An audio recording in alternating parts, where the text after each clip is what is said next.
Good morning, students. Once again to the Hosseini Public High School YouTube channel. Today we'll start another chapter of science text, which is electric current and circuits. This is the last chapter of your assessment fifth, or we can say term second exams. We will discuss each and every topic very briefly. First of all, we will see what is electric current. Electric current simply is the flow of electric charge. Electric current क्या है? It is the flow of electric charge.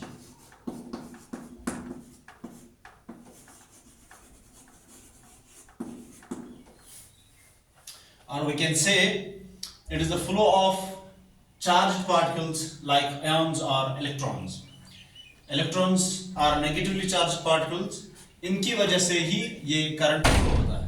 तो हम कह सकते हैं कि electric current क्या है? It is the flow of electric charge और charged particles such as electrons or ions which moves in a particular wire, they constitute an electric current. ठीक है? And the path through which it moves, जो भी path होगी, जो भी wire के through ये चलेगा, ये इलेक्ट्रॉन्स ये मूव करेंगे, वो कॉन्स्टिट्यूट क्या करेगा? Electric circuit. हम लिख सकते हैं and the path through which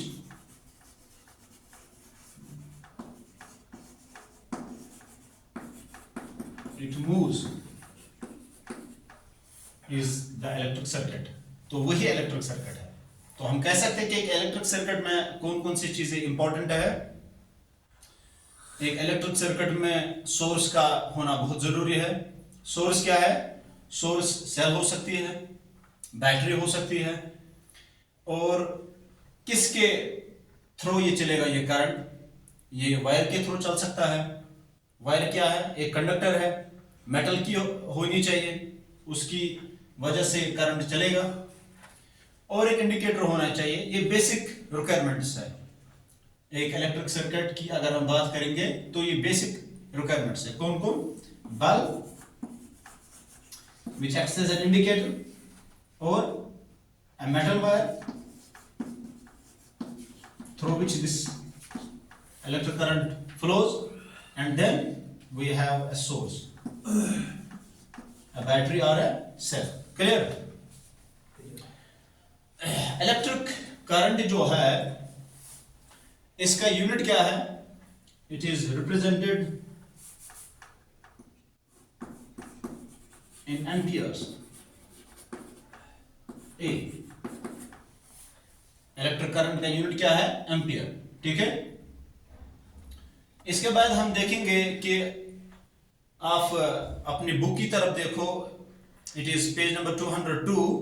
तो यहाँ पे आप क्लियरली देख सकते हो कि बहुत सारे सर्किट्स यहाँ पे बनाए हैं, लेकिन इसमें जो इक्विपमेंट्स का यूज हुआ है, फॉर एग्जांपल बल्ब का यूज किया गया है, वायर्स का यूज किया गया है, या सेल का यूज किया गया है, वो अलाइनड ठीक तरीके से नहीं है. जब तक वो ठीक तरीके से अलाइन नहीं की जाएगी, उसके बगैर करंट फ्लो नहीं हो सकता है. क्लियर?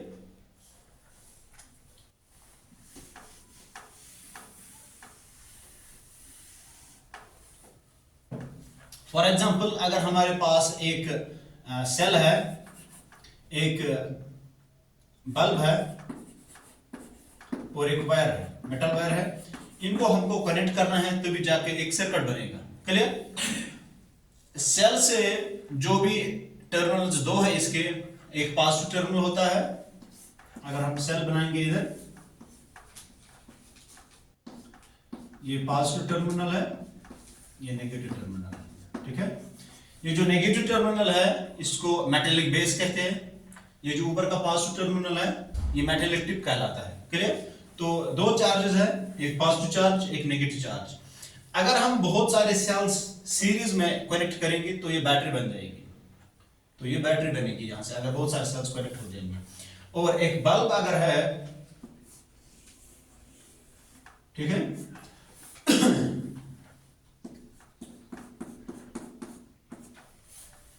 ये बल्ब की इंडिकेशन है, मतलब जब बल्ब ग्लो होगा और एक वायर अगर हम लेंगे, इन तीनों चीजों को अगर हम मिलाएंगे, कनेक्ट करेंगे, तभी जाकर एक सर्किट कंप्लीट होता है।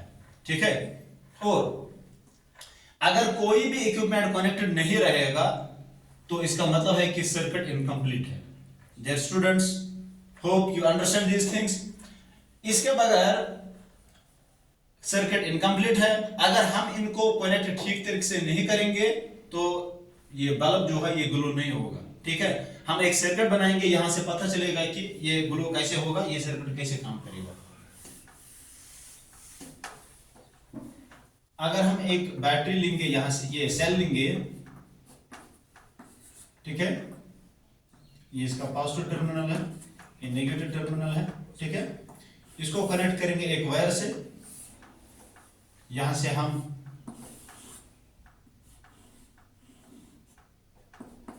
एक लैंप लेंगे। क्लियर। यहां से हम एक स्विच लेंगे। ठीक है। जैसे ही हम इस स्विच को क्लोज करेंगे, जैसे ही इस स्विच को क्लोज करेंगे तो पूरा यहां से जो इलेक्ट्रॉन है वो फ्लो हो जाएंगे और ये ग्लो हो जाएगा। कौन? बल्ब। क्लियर। अगर हम इसको ओपन ही रखेंगे तो इसका मतलब है कि करंट यहां से नहीं चलता है, क्योंकि ये शॉर्ट सर्किट है ना। आप देख सकते हो कि जैसे ही इलेक्ट्रॉन्स फ्लो हो गए तो इसने यहां से कनेक्शन नहीं लिया तो सर्किट इनकम्प्लीट है, तो ये ग्लो नहीं होगा, ये ऑफ रहेगा तब तक। तो बेसिक चीज क्या है कि अगर हमको एक सर्किट बनाना है तो हम ये सारी चीजें जो है सेल, वायर और ये बल्ब वगैरह, तो हम इनको ऐसे कॉन्वेनेंट नहीं रहेगा। तो बेटर है कि अगर हम इन एप्लायंसेस जो भी है, रिक्वायरमेंट्स जो भी है एक सर्किट में, तो अगर हम इनके सिंबल्स यूज करेंगे वो एक कॉन्वेनेंट मेथड है। ठीक है। तो हम हर एक का एक सिंबल देखेंगे। फर्स्ट हम देखेंगे सेल का। सेल जो है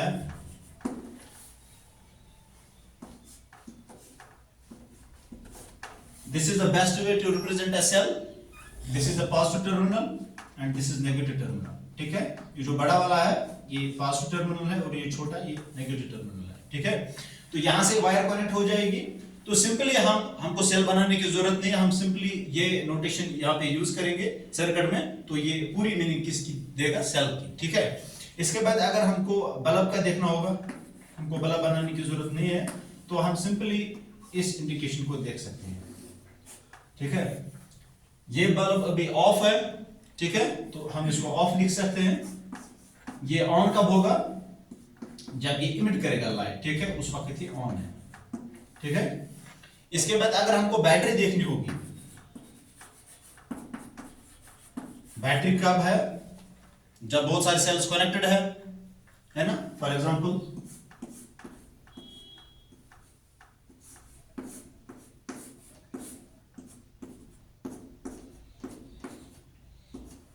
तीन सेल्स कनेक्टेड है आपस में, तो इन्होंने एक बैटरी बनाई। इनको अगर रिप्रेजेंट करना होगा तो हम मल्टीपल यूज करेंगे। ये जरूरी नहीं कि इतना बड़ा बनाना, हम शॉर्ट भी बना सकते हैं।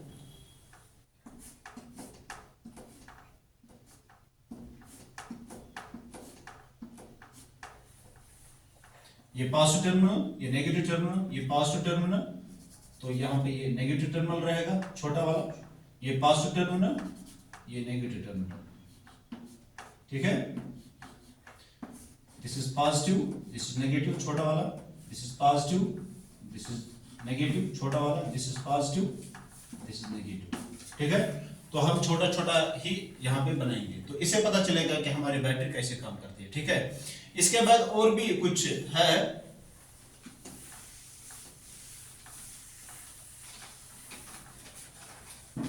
जैसे हमको स्विच का बनाना होगा,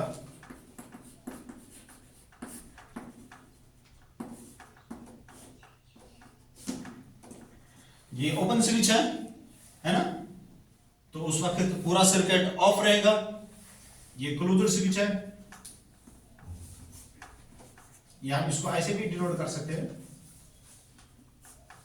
वायर को कहीं से भी ले सकते हैं। तो क्लोज्ड स्विच है। क्लोज्ड स्विच का मतलब क्या है कि सर्किट जो है उसमें इलेक्ट्रॉन्स फ्लो होते हैं, पूरा जो सर्किट है तो उसमें इलेक्ट्रिक करंट चल रहा है, ठीक है। तो ये सारी चीजें हैं हमको देखनी है, उसके बाद हमको पता चलेगा कि एक सर्किट कैसे काम करता है और बल्ब जो है वो कब ग्लो हो जाएगा, उस जब स्विच जो है वो क्लोज रहेगा तभी वो ग्लो हो जाएगा, ठीक है। तो ये बेसिक चीजें हैं जो हमको देखनी थी इसमें। इसके बाद हम देखेंगे कि एक कंडक्टर क्या होता है, एक इंसुलेटर क्या होता है, ठीक है।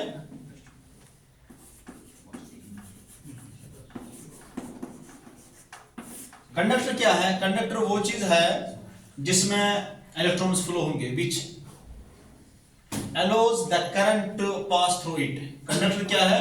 ये वो चीज है जिसमें करंट पास होगा, ठीक है। फॉर एग्जांपल मेटल में करंट फ्लो होता है, बिल्कुल होता है, वो कंडक्ट करता है, एक्चुअली इलेक्ट्रॉन्स फ्लो होते हैं उसमें, ठीक है। इसके बाद इंसुलेटर हम देखेंगे। इंसुलेटर क्या चीज है? इसमें करंट पास नहीं होता है, it does not allow the current to pass through it. For example plastic, इसमें मेटल है, इसमें क्या है? प्लास्टिक है,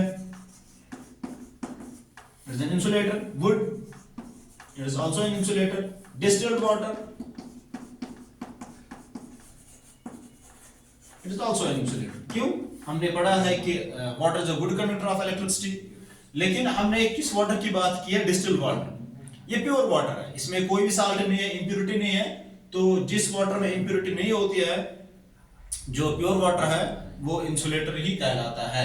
जिसमें साल्ट आयंस है, उन आयंस की वजह से ही इलेक्ट्रिक करंट जो है जनरेट होता है। क्योंकि हमने पहले ही कहा कि इलेक्ट्रिक करंट जो है वो फ्लो ऑफ इलेक्ट्रॉन्स है, flow of charge particles, ions और इलेक्ट्रॉन्स, ठीक है। तो इसके बाद हमको और एक टर्म पढ़नी है, resistance.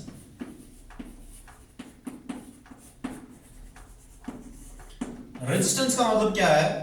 It is the property due to which it opposes the flow of electrons. ये वो प्रॉपर्टी है जो इलेक्ट्रॉन्स का फ्लो जो है उसको रेजिस्ट करता है, रोकता है, अपोज करता है, ठीक है। अगर हम दो वायर्स लेंगे कॉपर की और एल्युमिनियम की,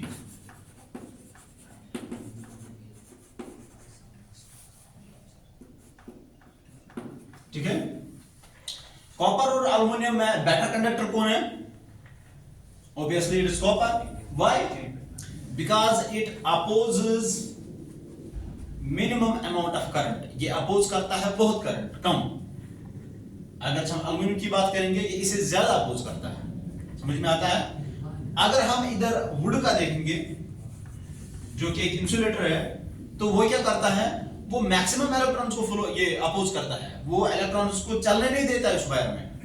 कॉपर वायर में जैसे ही हमने इलेक्ट्रिक करंट को पास ऑन किया, अलो किया हमने इलेक्ट्रिक करंट को कॉपर वायर में चलने के लिए, तो जितने भी इलेक्ट्रॉन्स हैं उनको कॉपर वायर बहुत कम अपोज करती है। इसका मतलब है कि इलेक्ट्रिक करंट इजीली चलता है इसमें, ठीक है। और एल्युमिनियम में ये थोड़ा इसे ज्यादा अपोज करता है इनको, ठीक है। तो इसीलिए बेटर कंडक्टर है। हालांकि ये भी कंडक्टर है, लेकिन बेटर कंडक्टर ये कम अपोज करता है, ये थोड़ा इसे ज्यादा अपोज करता है। और वुड जो इंसुलेटर है, ये मैक्सिमम अपोज करता है, ऑलमोस्ट पूरे इलेक्ट्रॉन्स को अपोज करता है, ये चलने नहीं देता है उनको। उनके थ्रू, वुड के थ्रू, लकड़ी के थ्रू कोई भी इलेक्ट्रिक करंट फ्लो नहीं होता है, ठीक है। तो हम कह सकते हैं कि जिसका ज्यादा रेजिस्टेंस है, जिसका ज्यादा रेजिस्टेंस है उसकी उतनी कंडक्टिविटी कम है। या हम दूसरी हिसाब से भी कह सकते हैं कि जिसका जो रेजिस्टेंस कम है उसकी उतनी कंडक्टेंस अच्छी है ना। जिसकी रेजिस्टेंस कम है वो उतना अच्छा कंडक्टर है। तो copper is a good conductor, ठीक है। We now move forward to another topic, which is the heating effect of current. Heating effects.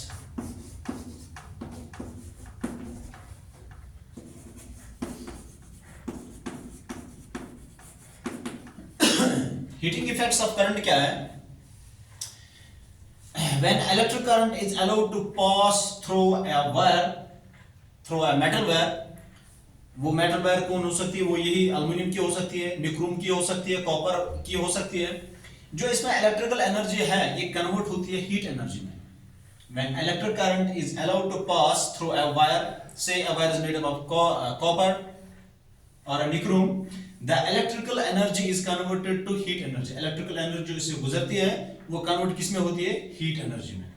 तो उस हीट एनर्जी की वजह से ये जो वायर है ये गर्म हो जाती है। फॉर एग्जांपल आपने देखा होगा कि आज हमारे एरिया में विंटर चलता है तो हम इलेक्ट्रिक हीटर्स का यूज करते हैं, रूम हीटर्स का यूज करते हैं, ठीक है। जैसे ही हम उनको ऑन करते हैं इलेक्ट्रिक करंट उसमें फ्लो होता है तो जो वायर है वो हीट अप होती है, ठीक है। वो इलेक्ट्रिकल एनर्जी जो है वो कन्वर्ट होती है किसमें? हीट एनर्जी में। क्लियर? और कहां पे हम देखते हैं ये? होम अप्लायंसेस में इलेक्ट्रिक आयरन, इस्त्री जो है जिससे हम कपड़ों को इस्त्री करते हैं, जैसे ही इलेक्ट्रिक करंट पास ऑन होता है उसमें तो उसका जो बेस की सरफेस होती है वो पूरी गर्म हो जाती है। क्लियर? और भी बहुत सारी चीजें हैं। वाटर हीटर है ना, जैसे ही हम इलेक्ट्रिसिटी पास ऑन कर देते हैं इलेक्ट्रिक हीटर में वो पूरे पानी को गर्म कर देता है। So all this things are related with the heating effects of current, ठीक है। बल्ब, अगर हम बल्ब की एक एग्जांपल लेंगे, जैसे ही करंट फ्लो होता है बल्ब में, जैसे ही हम इसको सप्लाई देते हैं, सोर्स देते हैं मतलब इलेक्ट्रिसिटी, तो बल्ब ग्लो होता है बिल्कुल। लेकिन इसके अंदर एक फिलामेंट होता है जिसको टंगस्टन कहते हैं। ये टंगस्टन जो है ये हीटअप होता है। हीटअप होने के बाद ये लाइट इमिट करता है, वही हमको दिखती है। क्लियर? लेकिन यहां पे एक इंपॉर्टेंट पैरामीटर हमको देखना है कि ये डिवाइसेस जो है जब हम इनको चलाते हैं ये एनर्जी के साथ साथ में हीट भी प्रोड्यूस करते हैं। फॉर एग्जांपल जो बल्ब है हमको सिर्फ लाइट चाहिए थी लेकिन इसने हीट भी प्रोड्यूस की, तो हम कह सकते हैं कि यहाँ पे इलेक्ट्रिसिटी जो है वो थोड़ा सा वेस्ट होती है। सो आजकल आपने देखा होगा आजकल कमर्शियल मतलब जो भी पहले पहले बल्ब्स आते थे अब वो यूज नहीं होते हैं, आजकल सेफेल ज्यादा यूज होते हैं, ठीक है। कॉम्पैक्ट फ्लोरेसेंट लैंप्स, ठीक है। तो इनमें क्या है, एक्चुअली इसके अंदर एक एलईडी होती है, हैं? एलईडी का मतलब क्या है? Light emitting diode. Light emitting diodes इसमें होते हैं सीएफएल में, ठीक है। वो हीट अप नहीं होते, वो जस्ट लाइट इमिट करते हैं। ये सेमीकंडक्टर डिवाइस है, ठीक है। क्या है ये? सेमीकंडक्टर डिवाइस है। एलईडीज आपने देखा होगा आजकल के जो स्मार्ट टीवीज होते हैं, स्मार्ट वॉच होते हैं, वो एलईडी पे काम करते हैं। इवन के मोबाइल्स भी एलईडी पे काम करते हैं, उसकी स्क्रीन जो होती है एलईडी की बनी हुई होती है। तो these are the better devices. तो हम ये जो पहले कन्वेंशनल मेथड्स यूज करते थे बल्ब्स का, आजकल हम वो यूज नहीं करते हैं। So what about all this heating effects of current? जब भी हम कोई करंट पास करते हैं एक इलेक्ट्रिक वायर में, वो हीट अप होती है बिकॉज इलेक्ट्रिकल एनर्जी कन्वर्ट होती है हीट में। उस हीट की वजह से जितने भी डिवाइसेस हैं ये हीट अप होते हैं। Clear?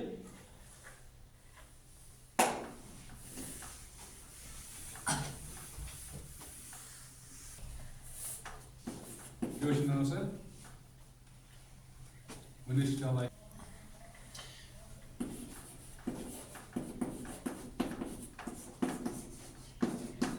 Now we will study about electric fuse. जब भी हम इलेक्ट्रिक करंट्स पास कर देते हैं किसी भी वायर में, हमने अभी पढ़ा हीटिंग इफेक्ट्स ऑफ करंट में, जिसको हम ओहमिक करंट्स भी बोलते हैं या जूल्स करंट्स भी बोलते हैं। तो जैसे ही इसमें इलेक्ट्रिक करंट पास ऑन हो गया ये वायर हीट अप होती है। हमारे जो अप्लायंसेस है, हमने जो हीटर का यूज किया है या हमने वाटर हीटर का यूज किया है, इलेक्ट्रिक हीटर का यूज किया है, रूम हीटर का यूज किया है, इलेक्ट्रिक आयरन का यूज किया है, बल्ब्स का यूज किया है, इसकी वजह से जो वायर होती है वो हीट अप होती है, ठीक है। कभी कभी वो जल जाती है जिसकी वजह से शॉर्ट सर्किट होता है। तो कभी कभी ऐसा भी हो सकता है कि आग भी लग सकती है। So to get remove from these faults, तो हम क्या करते हैं, हम इलेक्ट्रिक फ्यूज का यूज करते हैं, ठीक है। अगर हमने कोई भी डिवाइस ऑन की है सपोज कि device will cost suppose thousands of rupees, तो एक शॉर्ट सर्किट की वजह से, हीटअप की वजह से वो जल सकता है, बहुत सारा नुकसान हो सकता है, और कभी कभी फायर भी लग सकता है, इलेक्ट्रिक फायर भी लग सकता है। सो इसको दूर करने के लिए हम इलेक्ट्रिक फ्यूज का यूज करते हैं। इलेक्ट्रिक फ्यूज क्या है? इलेक्ट्रिक फ्यूज के दो टाइप्स है, एक कैट्रिज है,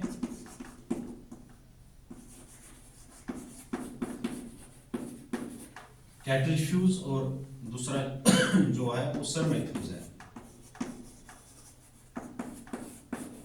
ये स्विच जैसा काम करता है, ठीक है। दो टाइप्स है इसके। जैसे ही हमने ये इलेक्ट्रिक सर्किट में लगाया, तो एक्चुअल में ये काम कैसे करता है, इसके अंदर एक छोटी सी वायर, बहुत पतली वायर होती है, थिन वायर होती है, उसका इफेक्ट क्या रहता है, वो बहुत मिनिमम करंट पे काम करती है। जब बहुत वायर हीट अप हो गई है तो मैक्सिमम करंट फ्लो हो रहा है, जिसकी वजह से वायर हीट अप होती है। अब चूंकि इस फ्यूज में एक थिन वायर है, वो मैक्सिमम करंट अफोर्ड नहीं कर सकती, वो हीट अप होती है, वो मेल्ट हो जाती है। जैसे ही वो मेल्ट हो जाएगी तो ये बिल्कुल स्विच जैसा काम करेगी, ठीक है। अब सर्किट इनकम्प्लीट रह गया, स्विच ऑफ हो गया, फ्यूज जब उड़ गया, ब्लोन अप हो गया, तो सर्किट इनकम्प्लीट रह गया। अब आगे का जो सर्किट है वो इनकम्प्लीट है। इसका मतलब है कि अब इलेक्ट्रिसिटी फ्लो नहीं हो जाएगी, जितने भी अप्लायंसेस कनेक्टेड है वो सारे ऑफ हो जाएंगे, ठीक है। तो इस सूरत में हमारे जितने भी डिवाइसेस है वो बच जाएंगे। इलेक्ट्रिक फ्यूज हम जनरली अपने घर में भी इस्तेमाल करते हैं। आपने देखा होगा कि इन्वर्टर में भी ये फ्यूज होता है। जितना भी हमारा बड़ा एमसीबी होता है, तो पूरा उसकी कंस्ट्रक्शन बोर्ड की, तो उसमें भी फ्यूज होता है। कोई भी शॉर्ट सर्किट अगर होगा, या हीटअप वायर होती है, या लोड बढ़ता है, कभी कभी ओवरलोडिंग भी होती है, उसकी वजह से भी ट्रिप ऑफ होता है। क्यों? क्योंकि उस वायर में उतनी एनर्जी नहीं होती कि वो सस्टेन करेगी। तो इलेक्ट्रिक फ्यूज का बहुत इंपॉर्टेंट रोल है इलेक्ट्रिकल डिवाइसेस में। So with these words we conclude today. हम और एक लेक्चर लेके आएंगे, उसके बाद ये लेक्चर, ये पूरा यूनिट खत्म हो जाएगा। तब तक खुदा हाफिज।